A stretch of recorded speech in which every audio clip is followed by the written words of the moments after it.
ஒரு 3 weeks 4 weeks வந்து விக்ரம் வந்து டிக்கெட்டே கிடைக்கல. I think I loved Vikram. Lokesh work is phenomenal. I really loved it. And epic movie.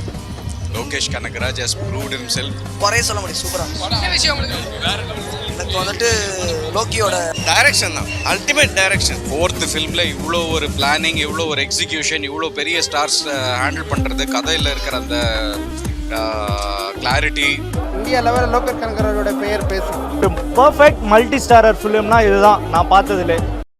வெற்றிக்கான முதல் காரணம் என்னன்னா, உங்களில் பிரதிநிதியாக அங்கே அமர்ந்திருக்கிறார். நான் யார் தெரியுமா, டைரக்டர் அப்படின்னு காலர் தூக்கி விட்டுக்காம.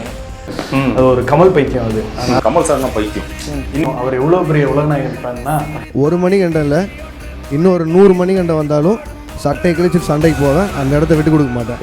ஒரு 5-10 வருஷத்தை நான் என்னோட இருந்து கொடுத்துடலான்னு பார்ப்பேன். ஒரு படம் டைரக்ட் பண்ணுற மாதிரி தான் அவர் இன்னொரு 10 படம் டைரக்ட் பண்ணுவார்னு என்னோட 10 வருஷம் கொடுத்துருவாங்க. அப்படி தான் நான் பார்ப்பேன். ஸோ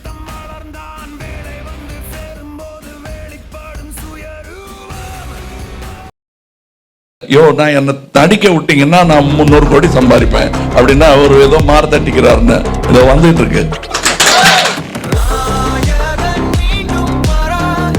எல்லா புகழும் லோகேஷுக்கு.